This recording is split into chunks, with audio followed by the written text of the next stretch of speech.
Welcome back to the One Shot Podcast. I'm your host, Vincent. And I'm Johnny. Welcome back. This is episode 6 of the One Shot Pod. Yes. And to note, before we get started, I do want to say, last episode we forgot to mention, I did bring Johnny a bagel before he brought me one. But today, he returned the favor. I did. I finally got him a bagel. I know. It's about time. Only 6 episodes in. I've been asking for it since episode 2. I got you a good North Jersey bagel, and you even said it yourself. It was good. It was really good. It was good. So last episode we covered the Batman. Oh my God, I forgot. Yeah, it's been such a busy week. I literally forgot what we did. Yeah, but last week we covered the Batman. That was a fantastic movie. It was a good movie. We had a little bit of issues with some technical things, but hopefully you guys did enjoy the episode. Yeah, and we're gonna get that out to you.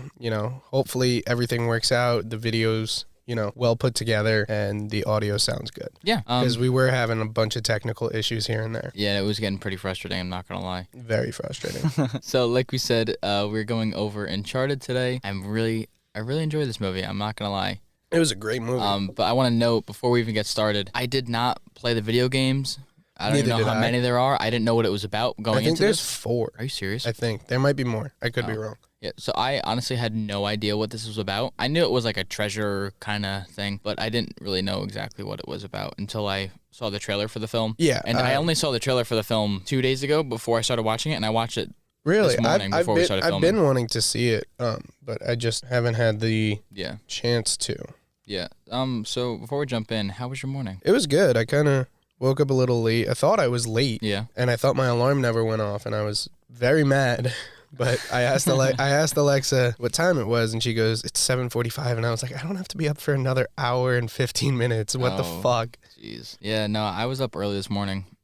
I was up at like 7:30. I had to watch this movie, so I sat here and I watched it, and I enjoyed it. Tom Holland did really well, and Tom Holland did really jump well into this film. Yeah. Well, before we jump into this film, there are 9 games. Are you serious? 9. Jesus. So when did they first come out? 2007. This was Uncharted: Drake's Fortune, Uncharted 2: Among Thieves, Uncharted 3: Drake's Deception, Uncharted: Golden Abyss, Uncharted: Fight for Fortune, Uncharted: The Nathan Drake Collection, which that might just be all the games put into one. Probably. I could be wrong. I don't know. Haven't played it. Yeah. And then there's Uncharted Fortune Hunter? Yeah, Fortune Hunter. Sorry, the names are cutting off on my... I have it here. Uncharted 4, A Thief's End, and Uncharted: The Lost Legacy. That one doesn't have a number, so yeah, a little odd. But that's the most recent one in the... Yeah, that one, the last Uncharted game came out in 2017. Yeah. Like we said before, neither of us have played the games. Yes, so this is... Us rating this movie is all on a movie standpoint. It's not comparing it to the game at all. And from what I've heard from people who have played the game, that it's not a good movie because they don't like how non-accurate it is to the game. Yeah.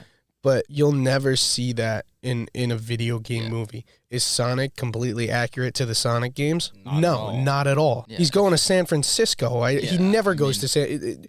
There's not a place in San Francisco in that game. No, not at all.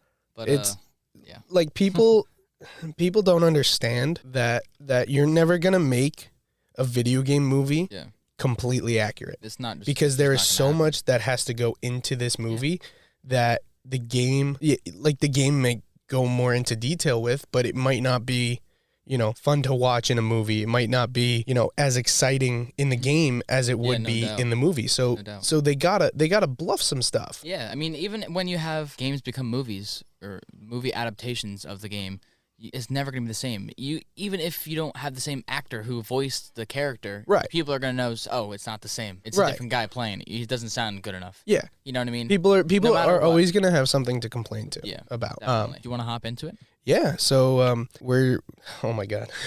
So, as you know, we're doing Uncharted. This was released February 18th, 2020, and it is a PG-13 movie. Yeah, and you can find this movie on Amazon Prime Video, YouTube, Google Play. And this movie is an hour and 56 minutes long, and it is an action/adventure. Oh, okay, very interesting. It makes sense. So the plot of this film, we're going to break it down for you guys here.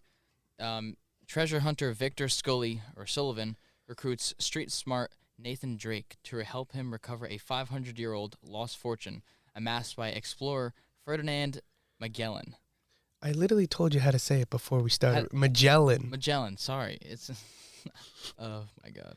By explorer Ferdinand Magellan. What starts out as a heist soon becomes a globe-trotting white-knuckle race to reach the prize before the ruthless Santiago Moncada gets his hands on it. If Sully and Nate can decipher the clues and solve one of the world's oldest mysteries, they can stand to find $5 billion in treasure, but only if they learn to work together, and I'm going to add, if they can trust each other. That's a good one.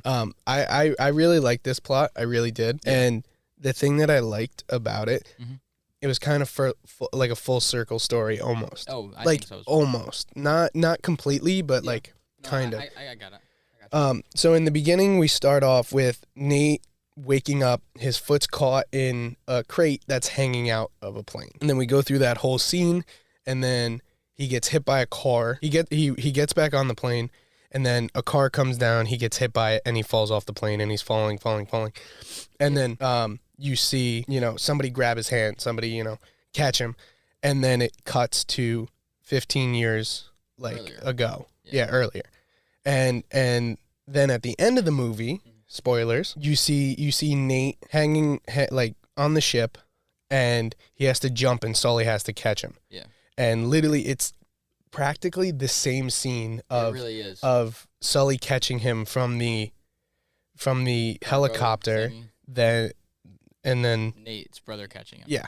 Yeah. It's practically the same scene. So that's why I think it's kind of like full circle. And it works. It really does. It does. It's kind of a heart, it kind of makes, I don't know, it's like a feel-good moment. Yeah. So, yeah, it's definitely a feel-good moment in that scene because it like you said, it connects full circle. Right. Which I like. And I really love when movies do that, when they start off in the middle of the movie or end-ish. Well, that's because they want to catch your attention right away, so they jump right into the action, which right, because if it just started off with him on the subway or say something like that, it wouldn't have been as much. Or him just doing his waitering or right, bartending. Sorry. If he was just doing bartending, it would be I love the bartending scene, to be honest. I love that a lot. That was great. That later. Yeah. But I thought it was really good. Yeah, the cast for this movie was really good too. Yeah, I enjoyed it a lot. There's one person that I would like to recast, but that's besides the point. But we're gonna jump into the cast right now. Yeah. So to start off, our lead man, we have Mr. Tom Holland as Nathan Drake, also known as Peter Parker. I don't know. Of course. But wait, what? Who's Spider-Man? Oh, you're right. I'm sorry. He's Spider-Man. Come on. I don't know who Peter Parker is. I don't know. Johnny. So he's in the newest Spider-Man trilogy, and obviously, if you guys haven't seen that new one yet, we don't know who Peter Parker is. Yep. So we just know Spider-Man. Yep. I don't know. I'm not going to get into why, but that's why. Maybe we will. Maybe one episode. Day. In an episode, we'll get to Spider-Man No Way Home. He's also known for In the Heart of the Sea, which I haven't seen. I haven't either, but you know who one of his co-stars is? In that movie? Yeah. I have no idea. Zendaya? No, not Evans. Mark Ruffalo? Chris Oh Pine? My God. Is it a Marvel guy? Yes. Why can't I think of Hemsworth. it? Yes. Thank you. Oh my God, I couldn't think of Hemsworth. Okay. That's pretty cool. I was gonna say Thor, but I didn't want to say Thor. Did it come out recently? No. Oh, okay. Tom Holland was 18 in the movie, and he played a 12-year-old. Of course, because they always do this. I don't understand why. Well, dude, he looks fucking 12. I know he does. He's a really young guy, and that's it's also so weird. Well, it's also so weird because in the one scene where he asked for a beer in this movie, I'm like, no, you can't have one. You're 12. Yeah. No. That's pretty spot on. Tom Holland's also known for the movie Chaos Walking, which I actually really enjoyed. I haven't seen it. I thought it was pretty good. It's, I think, another Netflix movie. Did you watch? No, I thought you watched the, what was it, The Devil Inside or something? Both. I've seen both. Oh, you've seen both. Okay. Both are really good. He's impressed me recently with his He's a very versatile actor. He is, and I like it. It's great. Chaos Walking is pretty much action, adventure kind of thing going on. I don't really know how to describe it. Thriller, maybe? I don't even know. It's confusing. Okay. But it's a really good film. You guys should definitely check it out. I think it's on Netflix. I'm 60% sure. I could be wrong. I'll look it up right now. Yeah. And he voices a bunch of different characters in Ian Lightfoot on Onward, which I thought was a really good film. Even though I'm 21, I watched that film. Yeah, I thought it was really good. It was good. It was very cute. It was a very tearjerker as well. It's a good family movie. And I enjoyed it. So Chaos Walking is on Hulu, and it's a sci-fi/action. Okay, so Hulu. Sorry, my fault. Get it right, John. He also plays Jip from Doolittle. Another. Isn't that the one with RDJ? Uh-huh. Okay, I thought so. I was about to say that. I was about to say, another RDJ Marvel connection. And then he is Walter from Spies in Disguise, which that was funny. Yeah. It's where he turns Will Smith into a pigeon. Nope. It's all animated. Never seen it. It's funny. Oh, it's animated. Yeah, it's like a cartoony. It was funny. Yeah. It was cute. It was a cute, funny movie. Yeah, I haven't seen that. Who's up next? We have Mark Wahlberg as Victor Sully Sullivan, and he is known for The Italian Job, which is a great movie. I love that. haven't seen that movie. God, John. I know. You gotta step it I'm up. not cultured. I love The Italian Job. It was a great movie. The Other Guys, another good movie. Ted and Ted 2. I feel like that's kind of where he got his big break. I mean, he was I good think things before I think that, The but Other Guys came out before. There's a movie I saw on Netflix. It's called Four Brothers. Okay. He's in it, and I actually wanted to watch it, see if it was any good. Okay. And he's also in The Fighter. That I haven't seen either. So Mark Wahlberg. Marvel.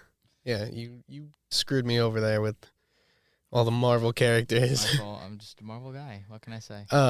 Mark Wahlberg is another very versatile actor. He can do a lot. He can he can be funny. He can be serious. He can do a lot. I feel like you kind of get a mix of both in this film. Yeah. But he plays it really well, and I enjoyed his performance. Yeah, in The Italian Job, he's way more like serious. Yeah, I haven't really seen him in a serious project. Oh, he was also in Invincible. Which one is that? Vince Papali. He goes and tries out for the Eagles. Oh my God, that's so old. That's a great movie, though. Sorry, I love that movie. I forgot about that movie. That was really good. I love that movie. I think that one might be on Netflix or it was at one time. I think it might be on Disney Plus now. Of course it is. Yeah. Disney owns everything. Yep. But it's Disney for you. Who's up next, John? Up next we have Antonio Banderas, and he plays Santiago Moncada. He is also that was nice. known. It was a good accent, John. Thank you. He is also known for The Mask of Zorro. He plays Zorro. He plays Zorro. The 13th Warrior, which I haven't seen. Spy Kids, which obviously I think everyone is known. That's what he's in. Classic. He's in The Expendables 3. I didn't know that. I didn't know that either. He's in Doolittle with Mr. Tom Holland and RDJ. Robert Downey Jr.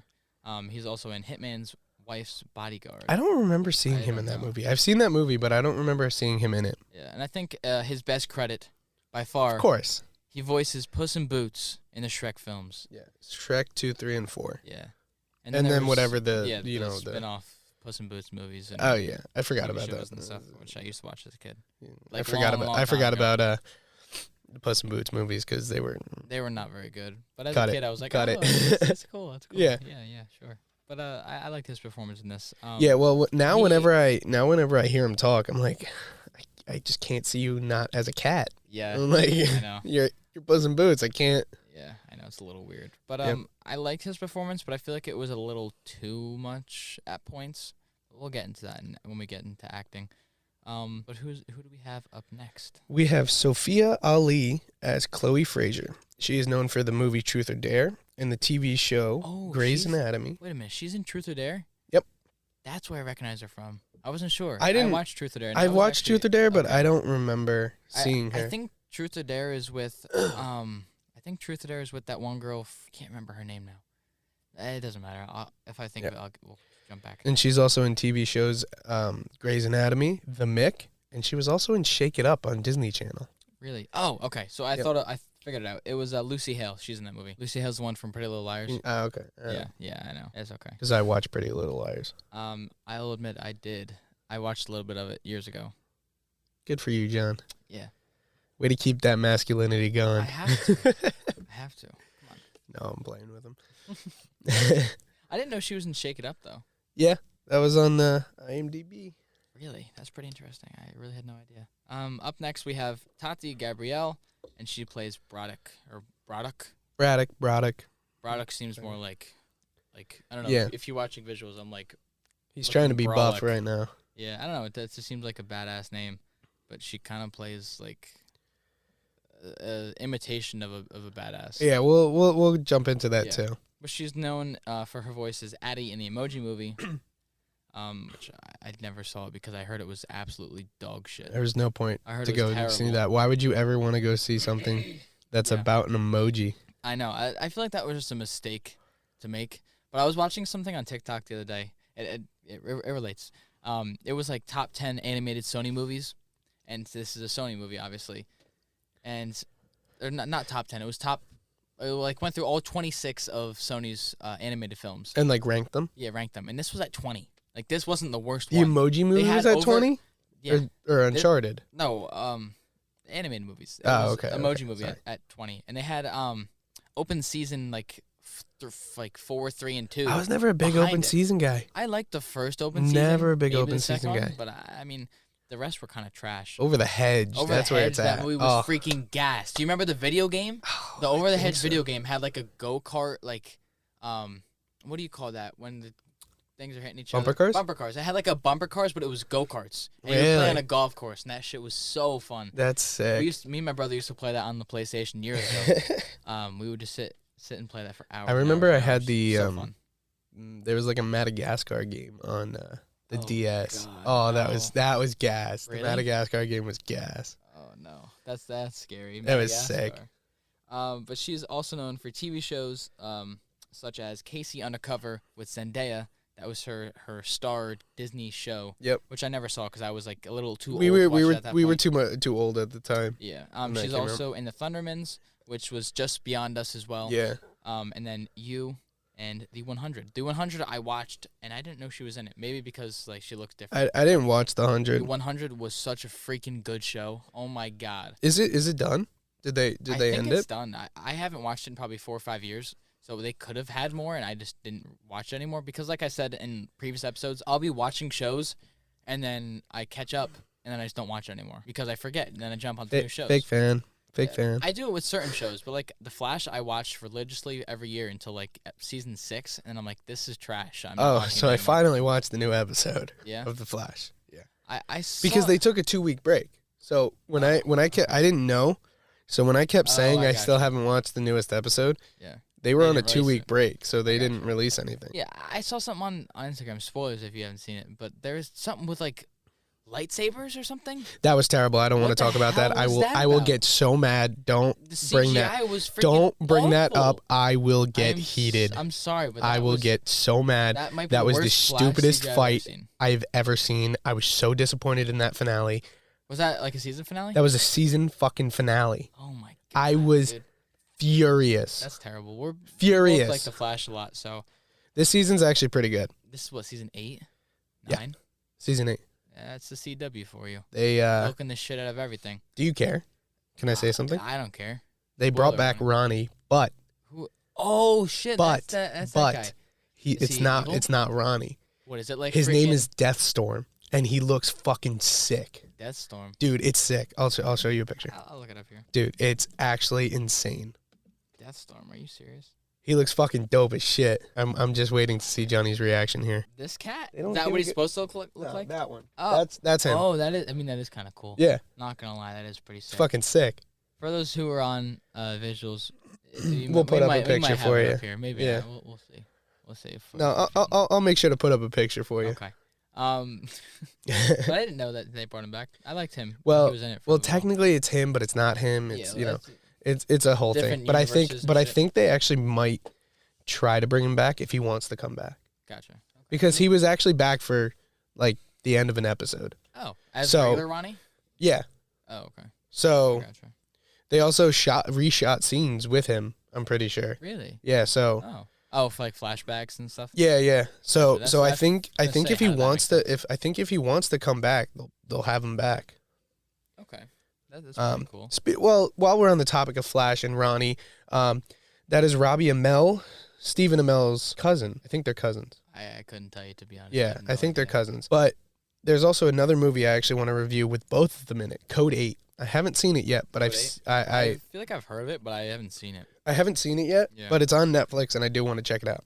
Okay, that's pretty interesting. I'm looking it up here, but yeah. Oh, wait, they're cousins. Yeah, you didn't know that? The Arrow is his cousin. Yeah, you didn't know I that? had no idea. That's so cool. Oh my god, Yeah, I this don't- guy over here. I know who actors are. I'm just so bad at names. Yeah, You know what I mean? yeah, I get that. I'm like that with a lot of things. That's just my memory's really bad. So now you guys know my memory's really, really bad. Yep. Up next, who do we have? We have Rudy Pankow. I hope I said that right. I hope. And he plays young Sam, Nate's older brother. And funny enough, the only thing he's really known for is Outer Banks. And he's Paradise on Earth. Paradise on Earth. I love that show. Love that show. Great show. Really good. Dude, it took so long for season 2, and I finished it in a day, and I want more. So do I. I finished it in 2 days. Me and my girlfriend watched it together, and it was really good. It's crazy. I want more. No doubt. I thought it was a really good season. It worked really well. Oh, it was great. It was an amazing season. Yeah, I enjoyed his performance in that. Has he really been in anything else? Not really, just kind of short films, not even like stuff to mention. That's how people get started, you know? Right. And now this is his first feature. But like Outer Banks that's huge. Crazy. That was huge for him. And I mean, nobody thought it would have been as big as it was, and it turned out to be the biggest show of the year. Well, I feel like they kind of casted him as young Sam because of Outer Banks, because they saw him as like kind of treasure hunty, beach, I get that kind of adventure. Yeah, and it's a similar role in a way. Yeah. Because he's playing that kind of like suave, white boy. But he's not. Hair. But he's not playing that, drunk, all the time white boy, bad kid that Gotcha. Yeah. No, but I think that was a good casting. But I mean, it's not much different from his role in Outer Banks, so I think it was easy for him to just jump from Outer Banks to this, and it worked well. So yeah, and I know you said that you wanted to mention a possible recast. Yes. So I want to recast Braddock, because to me she didn't give off that like tough killer mercenary kind of vibe. I mean, to me it was just kind of like, because if you think about it, you've seen killers, you've seen mercenaries, and they're fighting, and there was one scene in particular where she's fighting Sully when Sully has to put the key, like when he goes into the Papa John's. Yeah. And he has to put the key in that. She's fighting Sully, and she seems scared. Oh, okay. Like, she's, like, screaming kind of like she's scared because she's getting her ass kicked. Yeah. And that's not what a killer and mercenary should be. Like it doesn't... Should be, right. Like, it should be like, you hardcore. shouldn't show any emotion. Yeah. Like, you should be kind of, like, almost dead inside. Yeah. That's why I kind of would recast her. Yeah. That's fucked. Well, I know, but... No, but I totally get that. I mean, I didn't really love her performance. She wasn't necessarily bad by any means. I loved her. No, she wasn't bad. It just... I didn't get that... I didn't get that vibe. I needed more from the character itself. Right. Like, you should be intimidated. And it's not because she's a woman or anything. No. Not at all. Not at all. I just think the character needed to be more menacing. Right. And she was in certain aspects because she took charge. She killed... Oh, spoiler. Right, She killed the one cat. Well, I didn't see that coming when... Neither did I. I was like, oh, shit.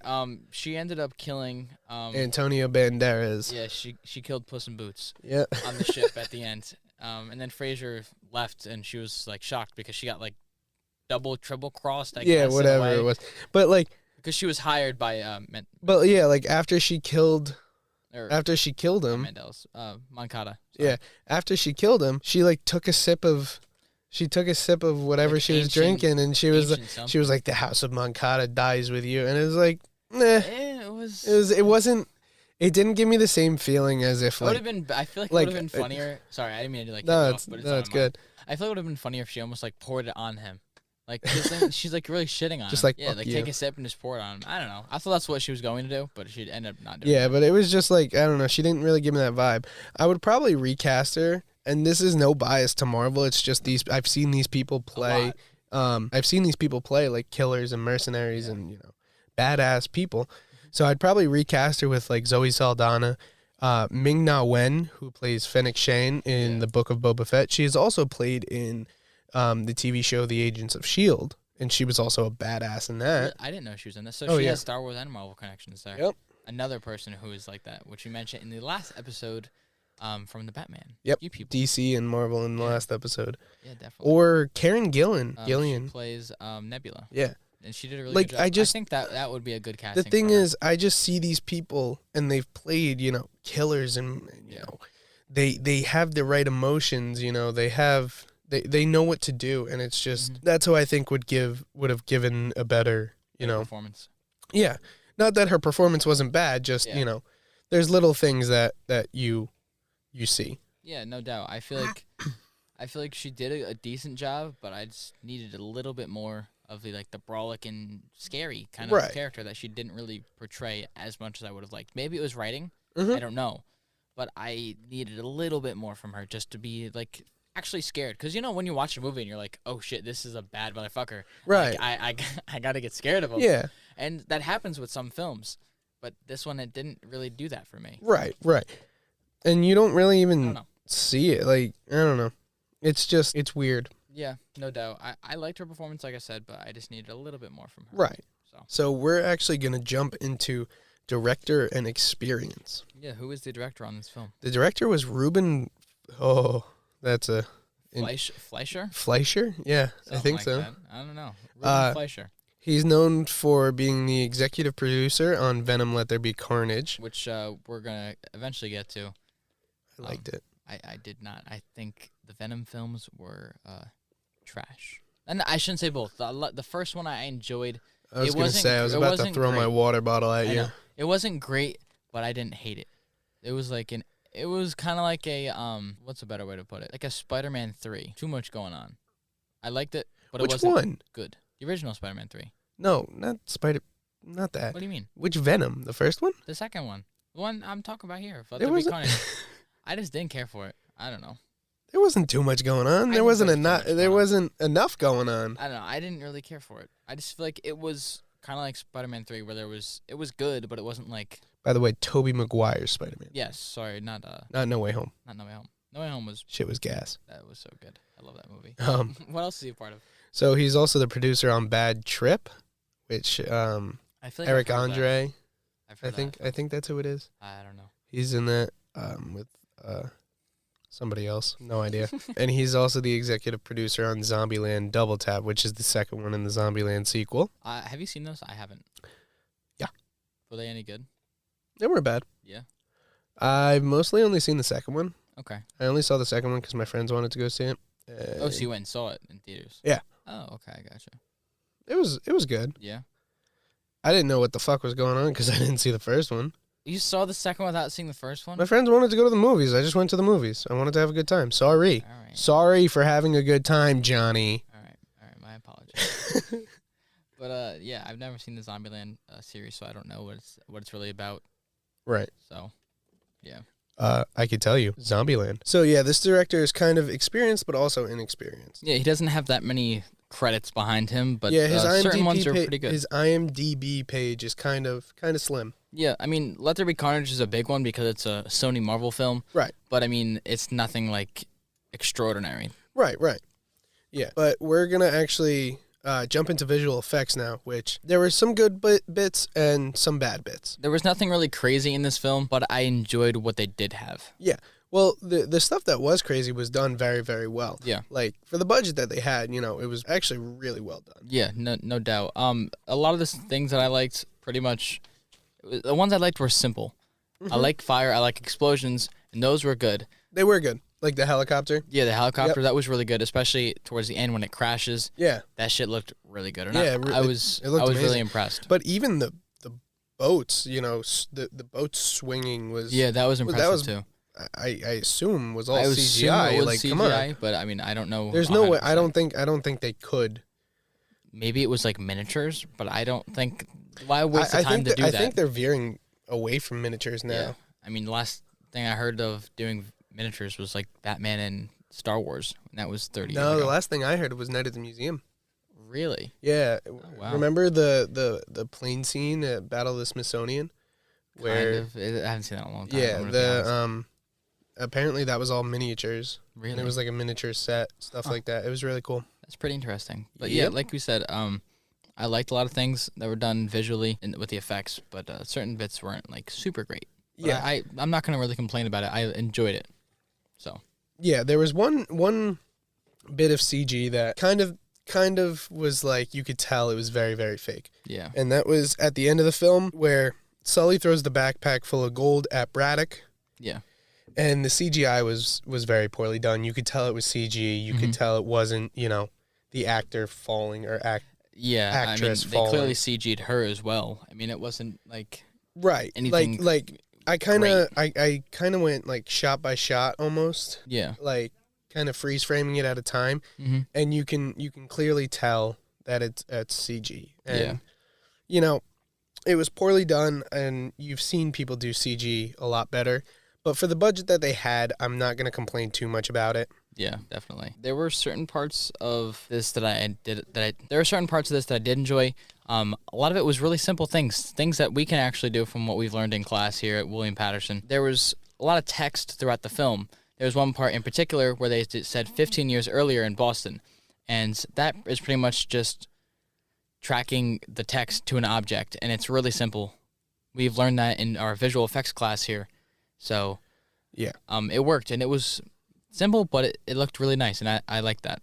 There was another one where there was like text in the air, and it was tracked to somebody, and it works. But it's more common nowadays in movies, so it's nothing crazy. It was very, well, let's actually jump into cinematography now that you brought up the text.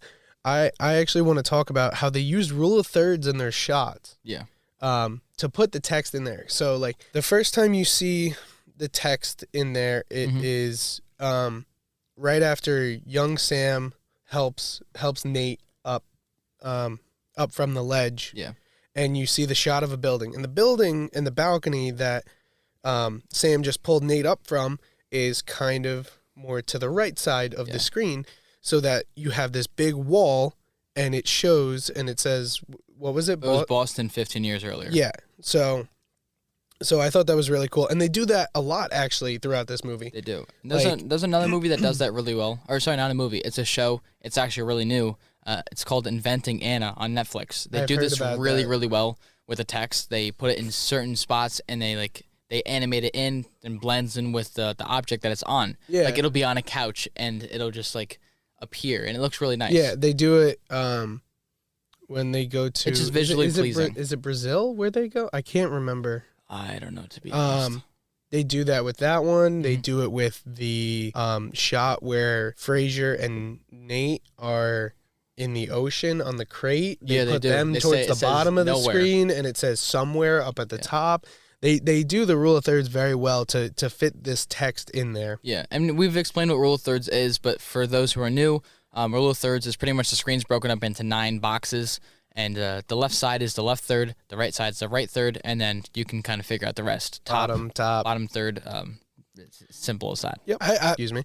I really enjoyed the cinematography of this film. Yeah. It was very, very good.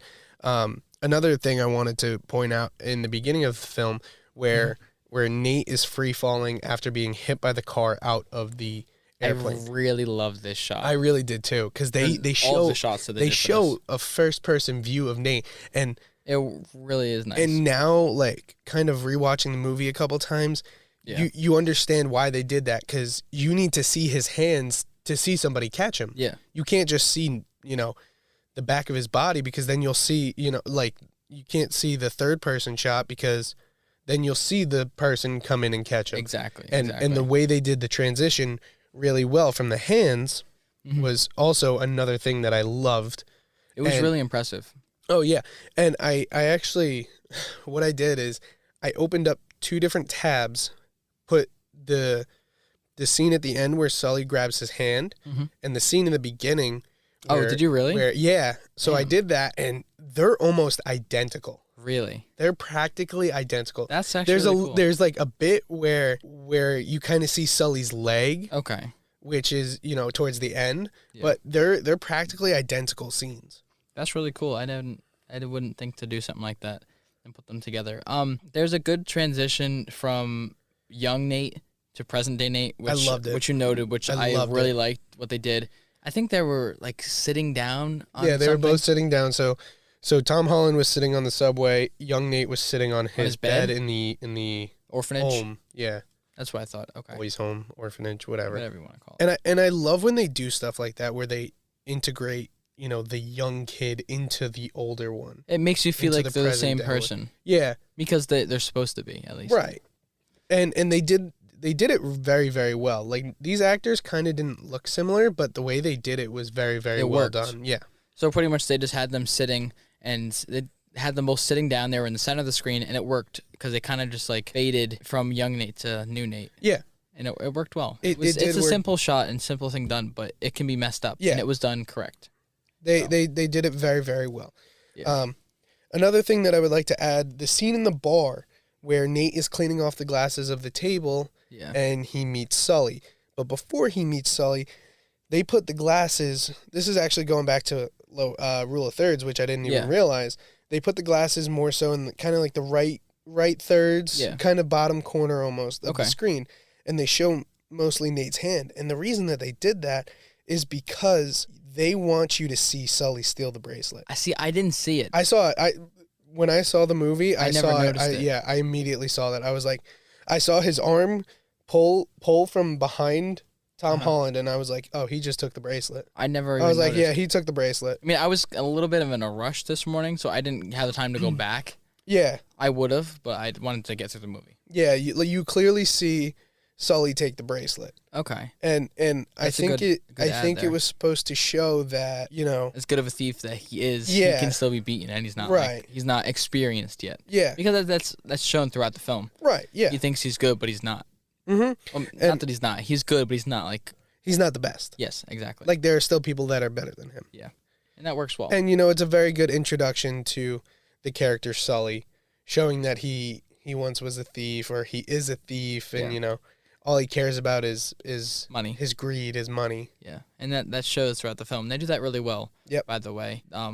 His character arc was really good, and I thought that worked. Yeah, it was great. I loved his character arc. But we're going to talk more about that later in this episode. There was one shot that I liked. They were showing like a POV or like an overtop shot of the box of memories that old Nate has. Yep. And it was a suitcase, and there's a slight nod to a Supreme sticker on it, which I thought was cool. That's a product placement, by the way. This man and his product. There was another scene with product placement, what I'm gonna get to after this. Was? Yes. Okay.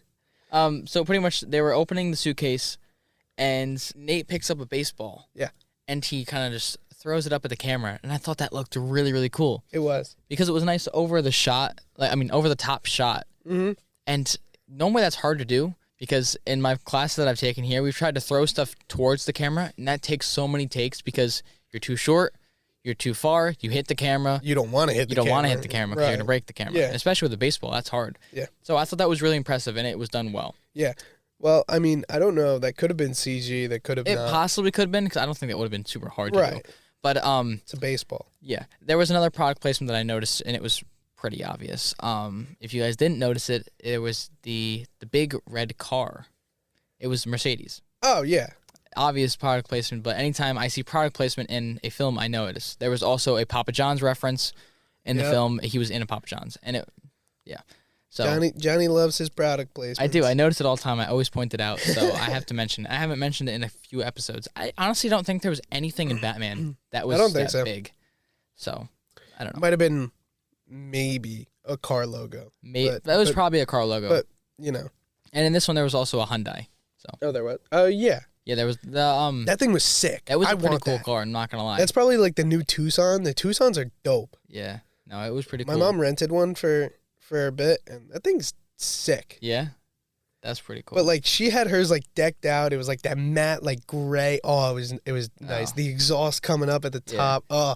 Yeah, so this beautiful car. This was the Hyundai that Chloe Fraser was driving. Beautiful car. The gray one. It was really cool. And, actually, I have a Hyundai. I don't have the Tucson, but I have a Hyundai. Mm-hmm. So reliable, very reliable. Yeah. Got to admit. I didn't know this is the car podcast now. Okay. I will knock you out your chair.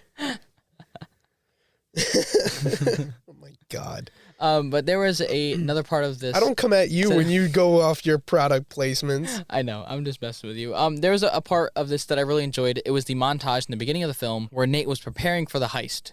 It was pretty much showing him like just getting ready. He was working out. He was looking into his plan, searching up the background of his partner, Mark Wahlberg, seeing like what he was into, like stuff like that. And it was pulled up a mugshot of him, and I thought it was a good shot. Yeah, and they do touch on it, which is good. They don't just like notice it once and then just leave it. Right. But the montage was really good. The music was good. It wasn't too fast paced, which is what people do in films, and it kind of ruins it because you don't get to see everything in detail.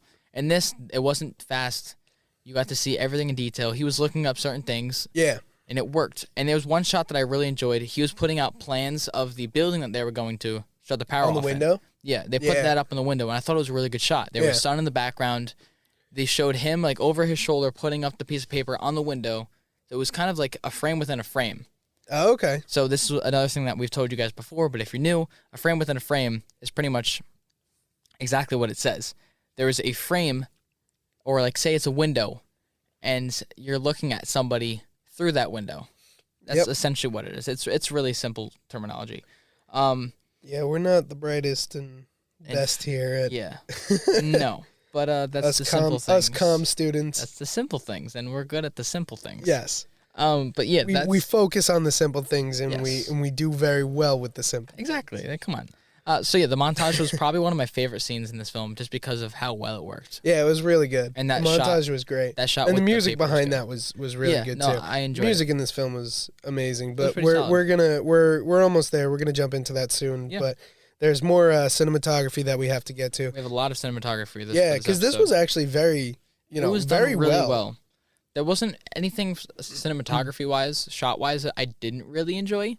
No, there was something that I didn't notice it because I only watched this movie one time. Right. But, I mean, there wasn't anything that was particularly bad, which you get in some films. You're like, why did they show us that shot? We didn't really need it. It wasn't necessary. Like we said in The Breakfast Club when we were talking about the dancing scene with the feet. Yeah. You were saying that was kind of unnecessary, and you were confused as to why they did it. It was, to me, it was unnecessary, and, like, I was like, why would they put that in there? And, like, that was, like, the whole thing for the entire movie, though. I'm like, what's the scene with the feet? Yeah, no, like, why do they keep showing the shoes of these characters? Yeah, like, no what doubt. is the point of this? That's true. But moving on, there's a scene that uses rack focus. And this scene is where Nate finds the gold, and Sully walks up behind him, and it's not until Sully speaks that they rack focus to Sully, and you see Sully more in focus and Nate not in focus. Yeah, so rack focus is pretty much you're focusing on one object in the forefront of the screen, and there's an object in the background, and you just swap focus from... Love rack of focus shots. Front to back. They're great. It's simple, and it works really well. And that's why we know it, because it's simple. We're simple here. It's just an easy way to do a nice shot. Yeah, it really is. Yeah. And I mean, that whole, like, interaction there of them when they first get on the boat or the ship, it works really well. It just looks really nice because it's an old, like, 500-year-old boat, and it just looks really cool. Yeah, it reminds me of, like, Peter Pan and, like, the boat and Pirates of the Caribbean. So somebody said it's not, like, fully a nod to Goonies, but kind of a nod to Goonies, where they find the ship. Gotcha. But... I love Goonies. I love Goonies. I haven't seen that in a while. Great movie. Yeah. Another scene that was really, really well. It was shot very well, and it was actually put into the entire sequence very, very well. Mm-hmm. So in the beginning, the opening scene, like we said, we see Nate dangling from the plane, and then you see what he has to go through to get back up onto the plane, and then he gets hit by the car. And in that opening scene, you see mainly Nate's perspective of that point. Really only see Nate's perspective. Exactly. I mean, you get, like, a wide shot of the crates, like, hanging, but that's as far off from Nate as we get. Because we see the other guy chasing you'll get a him. close-up of that other guy, but, you know, that's nothing not really... out of the ordinary. Right.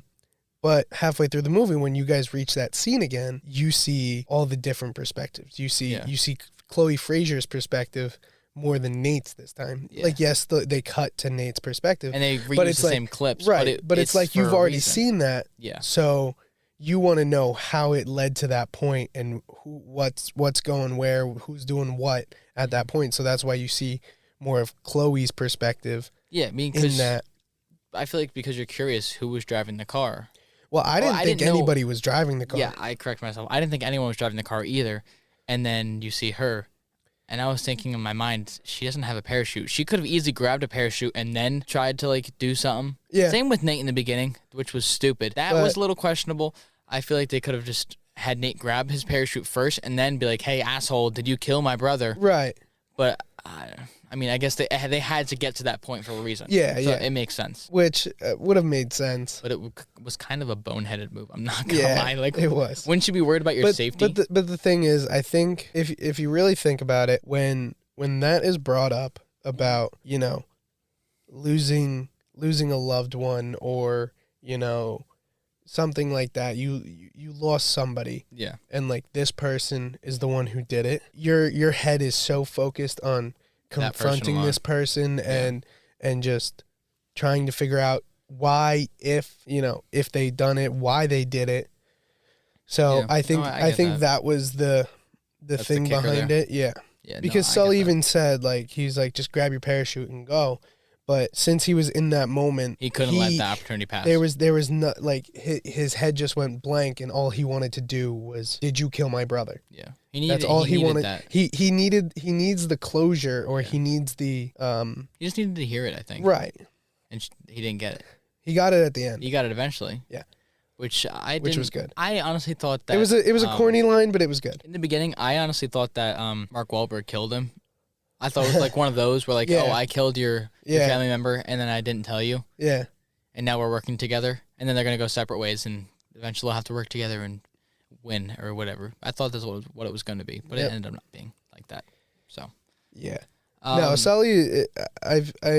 From what I've saw in from doing my research from this movie and like videos and everything, Sully is a good guy in the games and in the film. Okay. So he's just kind of a prick. Yeah.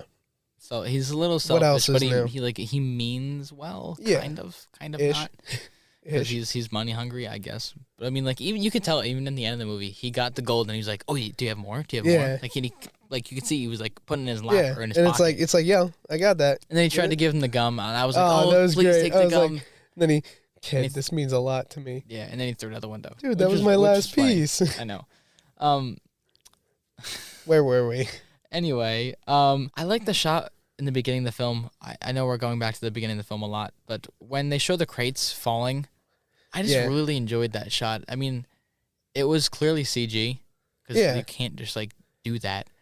The crates falling and like it worked really well. The camera though, the camera moving like camera's like it's shaking, kind of going erratic. hectic, and it's really good because it kind of shows the feeling of the free fall. It's like you're in this moment and it's like everything's kind of going hectic. I feel like it kind of puts the audience in their shoes as well. It's like, oh, you're here with us. Yeah. So exactly, and it works really well. It shows like it's a nice wide shot of at least some of them are wide shots of all of the crates just go in there. You eventually gives you like this feeling of a free fall. Yeah, so it's great. It's really good. It's a very, very well done shot. Johnny, fucking say it. What? Oh. I've been talking about this whole time. I want you to get some of these in here. Oh, okay, all right. So the next one we're gonna jump into when Sully is all the way up on the helicopter, and then they eventually do a slow-mo and a jump cut to show different characters and their reactions, and it works really well. The different reactions are fucking funny. No, they're hilarious. Nice. It's nice because you see Sully's reaction go, "Oh shit!" Yeah, no. Then you see Tom Holland flying off the boat, and then you see Braddock, and she's like, "What the fuck?" Yeah, and like when the two boats or ships hit together, I'm thinking like, "Oh god, Tom Holland's gonna go flying," and they do this slow mo of him falling backwards. Yeah, and he eventually falls off the ship. I'm like, oh my god, did he fall into the water because the boat just hit the water? Yeah. And I'm thinking, how is he gonna get back on? He's gonna have to swim, but he's not gonna be fast enough. Yeah. But that slow mo worked really well. Yeah, another thing in that scene though, when Tom Holland flies off the boat, and then the other guy, you just hear a crunch. Oh my god! You just hear a crunch of that guy hitting the fucking rock. It was a little loud. Oh, I mean, it was clearly very loud. I think it was clearly meant to be comical. But it was so loud. It was like a bag of chips. But when it's dead silent in your classroom and you just open a bag of chips and everybody hears you and turns around. Yeah. It was like that. It was unnecessarily loud, but it was funny. It was so funny and it worked. You just hear yeah. There's another point of this fight scene with the boats at the end that I really enjoyed. When what's her name, Braddock was jumping across from one boat to the other one. This is clearly done with CGI, which worked. She kind of reminded me of Tarzan in a way because she got the rope and was swinging from the rope and came onto the other boat, and I thought that was a good shot because it showed her really far away and she slowly got closer and closer and closer. So the one scene with the big guy that jumps onto the boat was so unnecessary. Yeah. He literally. It was like a superhero landing. He literally jumps onto the boat and literally goes into almost a gorilla stance. Yeah. And it was so unnecessary. I didn't care for it that much. Yeah. But actually, I would have to say a scene that's very, very, very well done is the scene where Nate is loading the cannonball into the cannon to shoot it at the helicopter. So well, I loved it, and this was a good nod to him just being smart. Yeah, because they show him picking up the gunpowder earlier. I'm like, oh, like what the hell is he gonna do with that? And he says it out loud. He picks it up and he goes, "Oh, gunpowder." Yeah, I didn't put two and two together. Yeah, no, I didn't either. But that worked really well. I thought maybe he was gonna throw it, shoot it, explosion, something, you know, or something, or like throw it in somebody's eyes or something. I don't know what he would do with it. Something like that. And while he's setting up this whole thing, you know, you see him cut a piece of rope from the ship, use it as a fuse. Yes. And then you see him pour the gunpowder in. And then you see him load the cannonball, and then once again his lighter doesn't work. And the cool trick that he did, where he rubbed it on something. What was it? So I've actually done this before because I've had a Zippo lighter. So you flick it back on your jeans, which opens the cap, and then you flick it forward, and it flicks the flint and it lights it. Really, which is really cool. I've done it before, and I was curious what he did. It's sick. It's really cool. That. Well, when I first saw it, I thought he knocked it on the wood and did it that way. That's what I thought. And I rewatched it and I was like, no, he hit his leg. Like he did it on his leg.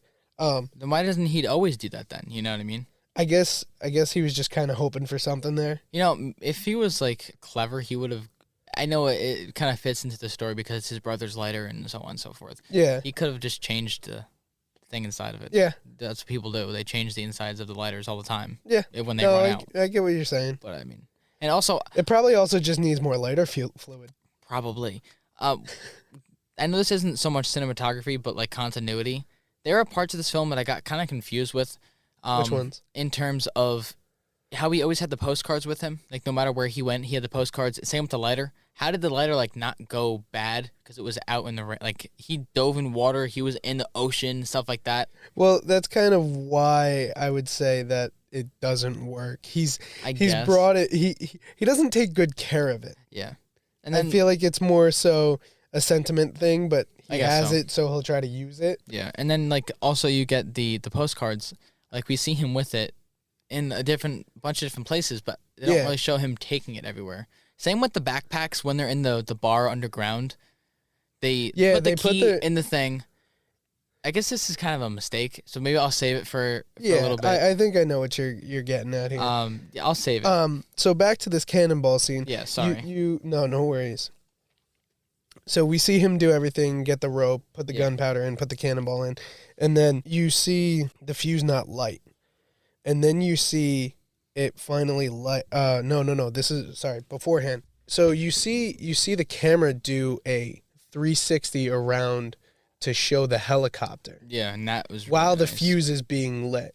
Yeah. And then you show it shows the 360, and then it goes back to Tom Holland. It doesn't. The cannon. The cannon doesn't light. Yeah, so he's like smacking him, like, come on. Yeah.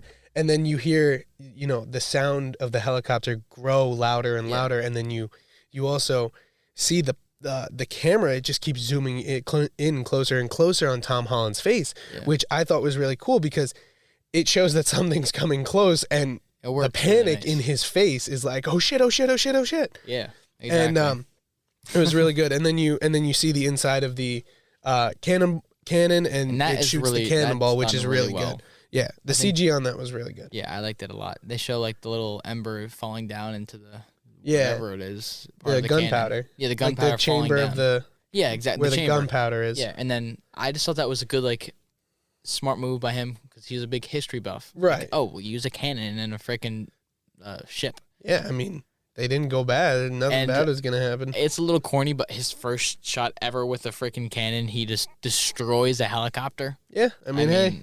It was freaking But cool, the thing is, the helicopter was kind of close. Yeah, it was. So it's not like he wasn't He just not gonna hit nicked the top of it, though. Yeah. Which, I mean, I don't know. But it was done really well, and I thought that was just a good nod to him being, like, historical. Oh, yeah, it was great. And people note that throughout the film as well. They're like, oh, how do you know all this stuff? Like, what do you do, like, in your spare time? Because they said at the beginning of the film when he was in the bar. Yeah, with the one girl. She's like, oh, you're a nerd, but you're kind of cute, too. Yeah. So I was like, oh, okay. Yeah. Yeah, I like that. Personally, I loved all the free running scenes. Yeah. Those were good. I love free running. I love watching free running in general. Like, have you seen some of the stuff they do, like the free running tag? No. It's crazy. Really? They literally like it's really cool. You got to look it up. It's really, I really like cool. parkour, and Tom Holland's good at that. Yeah, like you see him do stuff like that in Spider-Man. Yeah, he does. He does a decent amount of his own stunts in Spider-Man. Yeah, definitely. There was one part in the second Spider-Man movie, Far From Home, where they're in, I think, Italy. Are you talking about the beams? Yeah, the beams. Yep. Where where there's a bridge and then there's beams in the water, and Tom Holland, he's not supposed to be shown as like come out of Spider-Man because he doesn't have his costume, and so he puts on this masquerade mask. It's like a masquerade mask, yeah. So he puts it over his face, and then he ends up jumping along these beams, and they're really far apart. It's cool. I don't know if he did the stunt. Yeah, he actually did it. But he was also harnessed in. Yeah. But I mean, it was just cool to show that he could do something like that. And that brings me back to this because he did it here. A lot of his own free running, and it looked really good. John, take it away for the last bullet point for cinematography.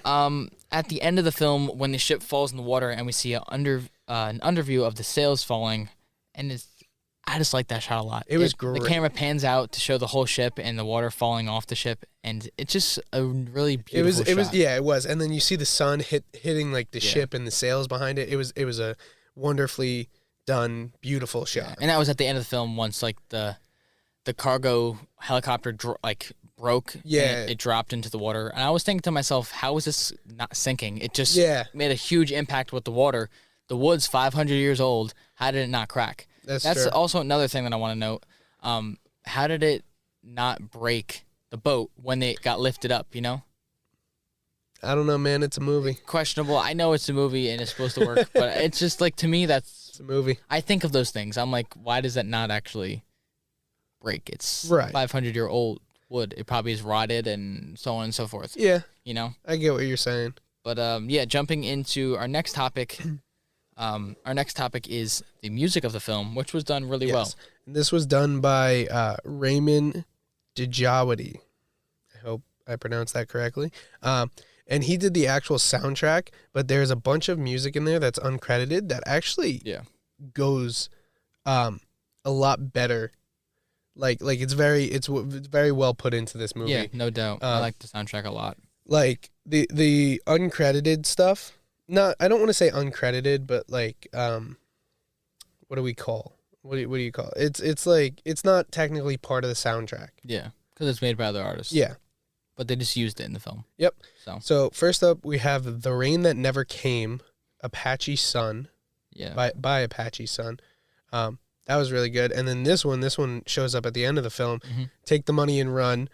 I don't know. By Word Blood, I guess. I don't know. Wizard Blood. I don't know. It's WZRDBLD. I don't know. I'd say Wizard Blood. Something like that. I mean, it kind of makes sense they use that song because at the end of the film, they have the gold. That was a great song that they added there. I really enjoyed it. And then they have the trailer theme song, which is Ramble On by Led Zeppelin. Yep. A great song. Then we have No Mind by Milk Blood. That one I didn't really know. I didn't know that one either. And then next is Al Pacino by Timmy Trumpet and Crunk. Timmy Trumpet is a well-known artist. Yeah, I'm not familiar. And then we have Lazy Mary by Lou Monte. You know Lou Monte? I don't think I do. Do you? Oh, you do. Do I? You do. I do? You do. What do I know? There's one famous Christmas song that he's done. What is it?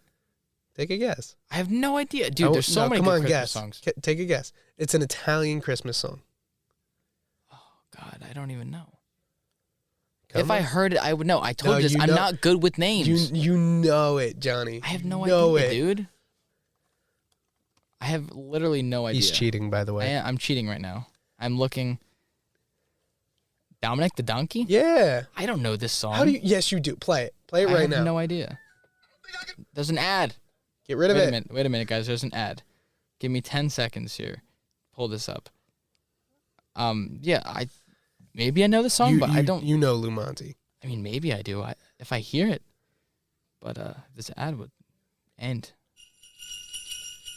Okay. Oh. Oh, okay. It's Dominic the Donkey. Okay. Come on. Okay, I gotcha. I do know it. I see. Yeah, I told you I'm not good with names. I also know Lumanti for another a bunch of other Italian songs. Yeah. My father, he listened to a bunch of Lumanti, and I can actually sing some of the stuff that he's done, which is really cool because some of it's, you know, he either has his full Italian version or he has, you know, the English Italian version, which is really good. Yeah, that's true. Lumanti's great. I guess I do like Lumanti then. Yeah. So I know who he is. The next song we have Hype by Dizzy Rascal and Calvin Harris. Calvin Harris, obviously a huge producer, doesn't sing in any of his songs, but he produces a ton of great songs. Yep. And then we have Como el Agua by Carmen de la Isla. Not familiar with that one. Me neither. The next one is Not in the Game by Blair Blawoski. Yep. I don't know that one either. And then to wrap it up, we have Hello, Hello, Hello by Remy Wolf, which I really like this one, and I love how... So I wanted to talk about this too, but I didn't really want to go, you know, too much longer on cinematography. Yeah. After they transition, after they see him get off the... after we see him get off the subway, he is walking, and this song is playing, and... Every time it says hello and the beat drops, he's taking a step, and it's not until she says another word in the song where he actually does something else. Like his walk is kind of to the beat of the song, and then it's not until she says something else besides hello that's really cool. He kind of messes up his stride, but like he does something else, like he touches his backpack, he does that stuff, which is really cool. That is really neat. I want to jump into some acting because there were some parts of this film that weren't super great, but there wasn't really anything that was dry. Yeah, there wasn't anything that was terrible, but pretty much just like I said, I would just recast Braddock. Yeah, I mean I didn't love her performance, but by any means she wasn't bad. Yeah. I just need a little bit more from her. Right. I just needed more emotion and more kind of, well, not even emotion. I just kind of needed more, you know. To be more intimidating. And more kind of killer-ish. I mean, you see her kill somebody, but I mean, right, but needed a little bit more. But it just didn't seem like, you know, she was the, you know, big bad killer. Yeah, I mean, she was talking to Mark Wahlberg, and she was being all cute and fuzzy. Yeah, and it was... And, like, he warned Nate about her. And then she comes over and talks to him. And I'm like, she doesn't seem that bad. Yeah. I mean, I don't know. That's why I just don't... She needed to be more intimidating, as simple as that. And we needed something. Yeah. I think, acting-wise, everyone, like, really did well. Everyone had good emotions. Tom Holland especially had good moments when he was crying and like being really emotional. Yeah. And then parts where he was really serious. He had good duality, and he played both showed his emotions great. Yeah. Even Mark Wahlberg, you know, he showed his emotions great in this film, and the banter between those two was funny as all hell. Oh my god, it was so good. I really enjoyed the two of them going back and forth. Like when they were using the headset and in the beginning of the film. I can hear you, kid. I'm right next to you. Yeah, and then another part, you don't get your hand off here. You look stupid. Like it's great. It's great a classic banter between those two. That line there it's kind of like a classic nod to any film that uses earpieces. Like they're always touching their ear. That's another thing I really liked about this film. It shows you putting the earpiece in, because in most films they just already like kind of have them. Yeah, you're always like asking yourself, how did this one get this one? How does this one? Yeah. So, yeah, like we said, we would probably recast Braddock, but we're just not going to talk about how you just took your shoe off? There was something in my shoe. I had to take it off. I went to MetLife Stadium last night for the draft. Big Giants guy here. So, we were on the field because they were letting fans in the field. And Doesn't matter. I got turf in my shoe. I just had to get it out. It was really bothering me. Trash. That's all right, Mr. Cowboys fan. We'll still beat you. Anyway, right. We're getting off topic here. I want to definitely jump into some mistakes. Yeah. I know I was mentioning it before, but I wanted to save it for here. Yeah, there was this one part where they were in the underground bar, the Hell, right before they got into Hell. They threw their backpacks down at one point, and they don't show them picking it back up again. Right. And then they jump through this like piece of the wall that jumped like which was comes sick. down, which was really well done. I love it. It was shot so well, cool. and just the aspect of that happening, it was really cool. But they don't show them throwing the backpacks in there. They don't show them getting it back at all. And then in the next shot, once they're in hell, quote unquote, they have the backpacks again, which was a little strange. Yeah. Because you see That's Tom very Holland true. fighting with these two guys, and then this is a really cool, like, I guess free run kind of thing, where he jumps off of the bar and the back of the bar, and then like jumps into that hole. Yeah. So he doesn't get a chance to grab his backpack. Right. So she must have got it for him. That's what I'm thinking. They didn't like show while it. he's fighting, she grabbed the backpacks. And, I guess so, because she said, "Hurry up, like it's gonna close." right. Blah blah blah. Maybe she grabbed it beforehand, but they each had their own bag. But I don't know. I think that was a obvious mistake for me because I was confused. How did that happen? Right. There's one mistake that I do want to point out. One of the scenes where they just get to Brazil, Barcelona, wherever they are at, and they're staying in the house, and they kind of they start drinking. You know, they're having a fun time. They start drinking, and Sully's on the couch, and he goes, "Do you think she'll be okay?" Yeah. And then Tom Holland goes, "Who? My cat." And he calls her a she. But in the post-credit scene, he names the cat Mr. Whiskers. So I don't know if it's a she named Mr. Whiskers or a he named Mr. Whiskers. I never know. I didn't put that together. Yeah, and it's clearly Mr. Whiskers. It's not like something I misheard. It's not Mrs. Whiskers. So yeah. Yeah, no, I'd never noticed that. Yep. I didn't know there was an end credit scene as well, or a mid credit scene. Yeah. Until you pointed that out to me, I would have just stopped watching. I didn't. Think I wanted to make sure I pointed that out to you because that's important. They are, if all goes well, they are going to try to make a second one. I think they could definitely pull it off. It worked well. I feel like with the story that they set up in the first one, there's room for more. Yeah. And I don't know the games, but I feel like there's a lot more to explore. I have a serious question. Did you finish the film? And I'm not trying to rat on. Did you finish it? Oh yeah, I did watch it. Okay. Yeah, I finished it. I want to talk about real quick. Sam is still alive. When I saw that, Yes, holy I shit. fucking freaked out. I know. So but that's kind of clearly- based on the game. Oh, is he like that in the game? Like he doesn't know that he's still alive? So there was I saw something. There was one scene where, or one part in the game where they're like infiltrating a prison. It's actually Nate and Sam. Like they've been together. Oh, okay, so they're back older. together. No, like this was like, they've been together this whole time. They're infiltrating, this prison together. Sam gets shot, and Nate has to leave him instead of Sully. Oh, So that's they kind of twisted it this way, where gotcha. Sully leaves him instead. Yeah, to make it understand, like okay. Right, and that puts him in that spot. To actually go on the adventure. And then so they infiltrate this prison, and Nate doesn't know that he survived the bullet wound. Yeah, he actually thought he died. Okay. So and then later on, you find out that he survived the bullet wound in the video game, and has been living in this prison. Yeah. So that's kind of like a little bit of an Easter egg. Yeah, I mean, and I noticed he was writing letters, and on the letter he said, "I'm not sure if you're getting this."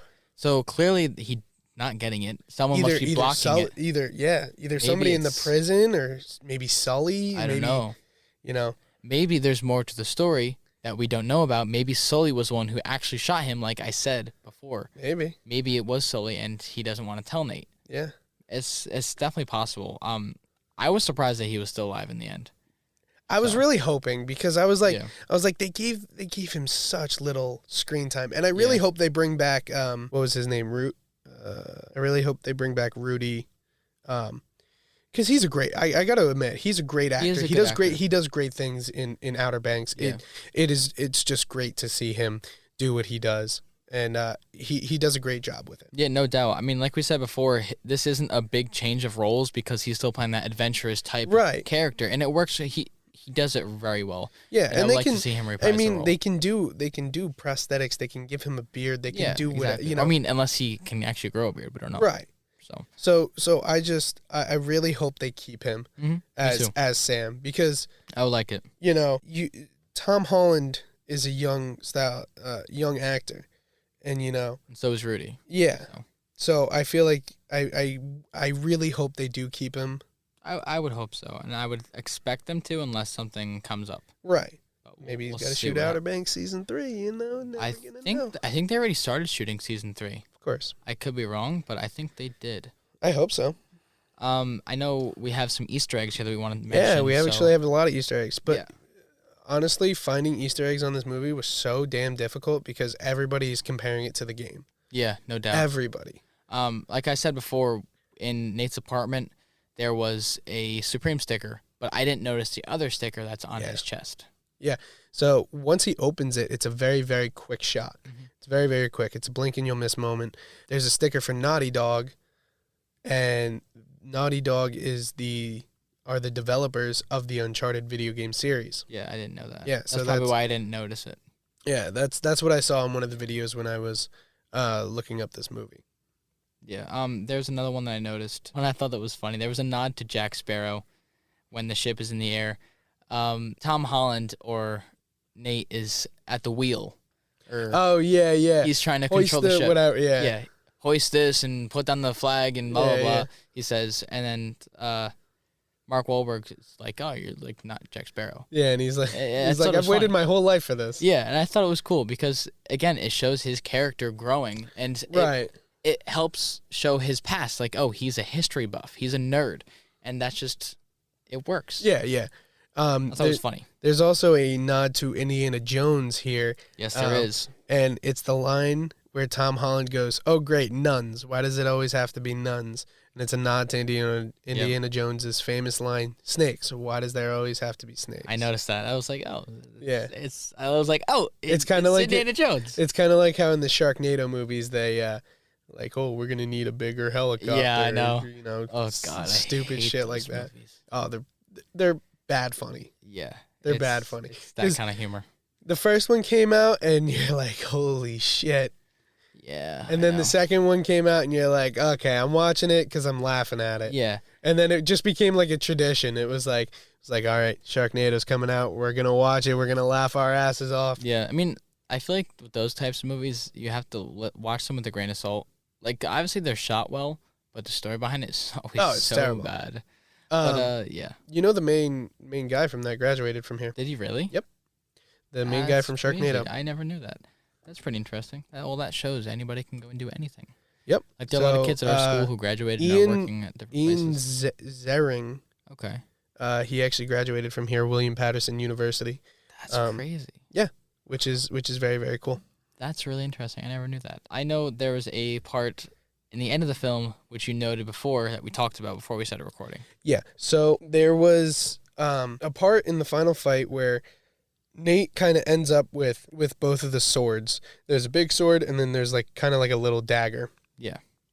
And at first, Sully has the big sword, and then Nate ends up with both of them, and then Tom Holland throws like the little dagger at Mark Wahlberg, and he says, this one's a little bit more your size. Yeah. And that scene kind short. of and kind of hinting at that scene in Avengers Endgame where Cap and stop saying spoiler, dude. It's been out for 3 years. If you haven't seen it, you're getting. Yeah. I mean, we talked about this in episode 1. Our debut episode, Avengers Endgame. Yep. And you know, it reminded me of that scene where they switch hammers and Thor just goes, no, you have the little one. Yeah. So I love that scene. I thought that was very clever. It's not a direct nod to it, but it just kind of it reminded me of that scene. Exactly. I didn't know this. The last one I didn't notice because again I didn't watch. I didn't play the games. I didn't knew either. who he I didn't was. either, but I figured they were gonna do something like that because when I saw the shot of this quote unquote bystander, I was like, he's important in some way. Yeah, I was confused because he got too much screen time. Yeah. In my mind, I was like, okay, why he's got to be have important lines because and he has stuff like this? because he has lines. So pretty much when Nate and Nicole or Chloe are coming out of the water after like being on the container, they wash up on shore, and this bystander is on the beach in a chair, and the bystander is none other than Nolan North, which I just found out the voice actor for Nathan Drake in the video game series, and I never knew that because I didn't play the games. And the funny thing is he asks Tom Holland and Chloe Frazier what happened to you, and he goes, got hit by a car and fell out of a plane, and then Nolan North goes, Yeah, something like that happened to me once. Yeah, that's what was funny. Because it's, like, thinking about it after the fact, after you told me that he was the voice actor, I'm like, oh, okay. Right. Like, I put 2 and 2 together, and I thought it was really funny. So, that is pretty much it on our Easter eggs. I want to jump into the budget and how much this movie made before we go into movie ratings. That's fair. That didn't have a huge budget. I thought it would have been a little bit bigger. Because, the budget was pretty small. Because of other movies compared to it, I don't know, it was kind of small. So it was given $120 million. I guess it's because it was a video game movie and they weren't sure how it was going to do in the box office. Right. But I mean, I think most of Sony's movies are kind of the budget's kind of small for them. I would assume. But they bring back a shitload of money. Yeah. I mean, as we can see here, opening weekend it made $44 million. Right. Which is not breaking even to the $120 million budget. But we get there. They got there eventually with a worldwide earning of $392,812,872. Yeah, so pretty much almost $400 million. Yep. Almost 3 times what they. Yep. Or no, it is 3 times the budget. Yeah, almost. But almost 4 times. 4 times the budget. Yeah, that's what I meant to say. See, we're comm majors. We don't do math here. If we can jump into some movie ratings here. I was a little surprised when I saw this. I'm going to be honest. But I guess it's because of the video game bias. Yeah. So I think IMDb gives it the best rating, which is a 6.5 out of 10, which personally I would give it that too, but we'll wait. Mm-hmm. We'll wait. Rotten Tomatoes, 40%, which I really don't agree with. I don't think it's that bad of a movie. It's not. Metacritic with a 45 as well. And I'm surprised Metacritic gave it a higher score than Rotten Tomatoes because Metacritic is usually more critical. Yeah. Which is weird. But maybe Metacritic didn't take bias into consideration. The thing is, these people who are writing these reviews are so biased that it's not exactly the video game. And it's never going to be like exactly the video game. Yeah. And there is nothing I'm not going to change anything, but I'm just pointing it out. Nothing is ever going to be exact to a video game in a movie. Yeah, no, it's just not possible. That's like making a GTA movie and being like, oh, he doesn't sound like Lamar. Yeah. He doesn't sound like, it's not going to happen. Like it's not going to happen. It's not possible. Or like, oh, why does Los Santos look like New York instead of California? Yeah, like, I know. Come on, people. It's a little. You got to stop being so critical about how accurate it is and just enjoy it as a movie. Yeah, I mean, I don't really agree with 2 out of 3 of these ratings. Yeah. I like IMDb's, but Rotten Tomatoes and Metacritic, I think IMDb was fair. Yeah. Very fair. Definitely. Last up, we're going to jump into our favorites, which favorite quote and favorite scene. Yeah, I want to hear yours first. So, my favorite quote is a really good one. I really liked it, and it was very impactful. It was very emotional. Yeah. It was very good. It's by Tom Holland, and he says to Sully, "You said that money changes people, makes them greedy, makes them selfish. But you know what I think? I think that's just who you are. I don't think there was ever a better version of you. And whatever this is, nah, I'm done." And I like that a lot. It was a great, great quote. And the reason why it's such a great quote is because at the end of the film, Sully sacrifices the gold, the money, everything that Tom Holland just said in that quote to save Nate. Yeah. So that's why Sully kind of has grown as a character, and he is no longer blinded as much by his greed than in the beginning of the film. This reminds me of, again, we're big Marvel guys, so this reminds me of Captain America and Iron Man when they go at it and say, right, you wouldn't lay down your body for the grenade and so on and so forth. You wouldn't make the sacrifice play. And this is similar to that because in the end, Iron Man proves Captain America wrong. Right. And in this one, Wahlberg does to Nate. Yes. And I think it's great. And it works. Let's hear your favorite scene now. The thing is, I really don't have a favorite scene. Yeah. There were so many good, very well shot scenes in this movie, which I honestly don't think I can pick a favorite. Mm-hmm. I loved the entire final fight on the boats. Yeah. I thought that was very, very well done. It was great. And I also loved all the free running scenes. There was really there was just a bunch that I don't think I could just pick one. Yeah, no, that totally makes sense. For me, I have two favorite scenes because, like you said, a lot of things are shot really well. And I pick my favorite scenes based off of how well it's shot, how well it's blocked, which is blocking is pretty much how characters are placed in the scene, like where they're walking, where they're sitting, so on and so forth. Right. And then the script, if it's emotional, if it's not, blah, blah. So my favorite two scenes, I have the final battle scene, which is just shot beautifully. It's in the middle of the ocean. It's on the boat. The boat looks fantastic, and it works really well. And then my second favorite scene is the montage in the beginning of the film, which I talked about a lot. Yes. Which montages, I just love them. They work really well if it's done right. Like I said before, this one's done good. The pacing is really good. You get to see everything in it, and it works really well. They show him training, which I'm sure women watching this just went nuts because they show him shirtless, and I'm sure they loved it. I'm sure you loved it. I did love it. I mean, Tom Holland, he's so sexy. No, but it worked really well. And then you have like the sun in the background. It's like kind of setting or rising, and I don't know. It was just shot really beautifully. I thought you were going to talk about more of his muscles, John. No, but I can't say what I want to say. But no, I think that was my second favorite scene. It's like a 1A, 1B kind of thing because I like them both a lot. Yeah. I mean, this film had amazing scenes, and as, you know, film majors here, that's kind of what we look for, and we break down when watching a movie, and that's what makes us kind of like the movie more. Or yeah, like even if the movie's bad and it has good cinematography, I'm gonna like it more than if it had shit cinematography and a great script. Right. Because it's what you're looking at. What you're looking at catches your eye, and it's as simple as that. Right. Yeah. It really is. It's very simple to us. Mm-hmm. And if we can break down, you know, the scenes in a good way, and the cinematography is very well done, it's going to be a good movie to us. Yeah, no doubt. And then I'm going to give you my favorite quote. It's pretty simple. This is from Nate, and it revolves around him and his brother. He says, "I'm going to finish what my brother started." It's very good. I do like that a lot. It's short, it's sweet, it's emotional. And it's to the point. It ties up this entire story. Yeah. Because his brother started this entire adventure. Yeah. Years ago. When he tried to steal the map. Yeah. And then he got lost, quote unquote. Yep. But he's not gone forever. Which is another quote by his brother. Yeah.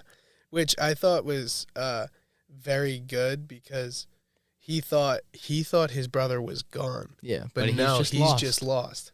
Yeah. When something's lost, it can be found. Yeah, and that's what his brother says. Yep. So I like that. Now, if we are going to wrap it up, we're going to give our final ratings. Wrap it up, tie it with a bow. We wrap these things up, and we rated them on 3 different scales: acting, plot, and overall. Yep. John, I want you to go first. I feel like I've taken the reign for most of this episode. I want you to... I'm going to give this a better rating than most people, I would assume. The acting, I'm going to give this a 7. The plot, I'm going to give it a 7. And overall, I'm going to go with a 7 as well. Okay. So overall, 7 across the board. I like this movie, but if I was one to play the game, I feel like I would have given a lower rating. So I'm not going to give it... Yeah. I was thinking about going with an 8, but I don't want to go that high. So because it wasn't fantastic, but I enjoyed it a lot. That's fair. So acting, I'm going with a 7 as well.